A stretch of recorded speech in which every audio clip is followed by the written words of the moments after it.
কিছু মানুষকে বোঝানোর ক্ষমতা আমাদের নেই, তাই নিজে থেকেই দূরে সরে যাওয়াটাই বুদ্ধিমানের কাজ। পৃথিবীতে সবচেয়ে নরম হচ্ছে মানুষের মন।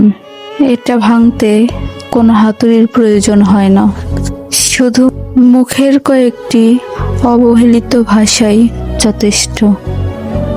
কেউ যদি অবহেলা করে, দোষ তার নয়, দোষ নিজের।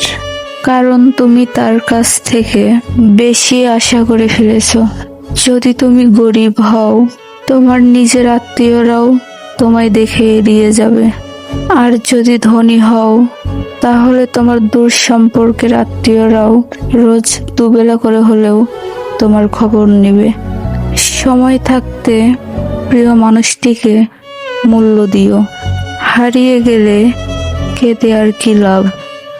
সম্পর্ক টিকিয়ে রাখার ইচ্ছা যদি দুই পাশ থেকেই থাকে, তবে কোনো সম্পর্কই ভাঙা সম্ভব নয়।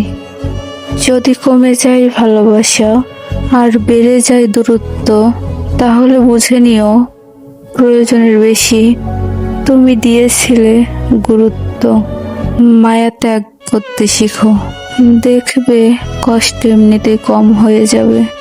যে যত বেশি ভালো ও সরল মনের মানুষ হয়, তাকে তত বেশি কষ্ট সহ্য করতে হয়। এইটাই দুনিয়ার নিয়ম। নিজেকে এমনভাবে তৈরি করো যে তোমায় ছেড়ে চলে গেছে সে যেন তোমার জীবনে ফিরে আসার জন্য আফসোস করে।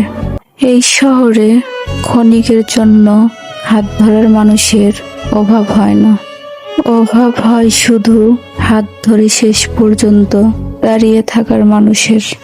জীবনে দুই ধরনের মানুষের কাছ থেকে দূরে থাকবেন, এক ব্যস্ত মানুষ, দুই অহংকারী মানুষ।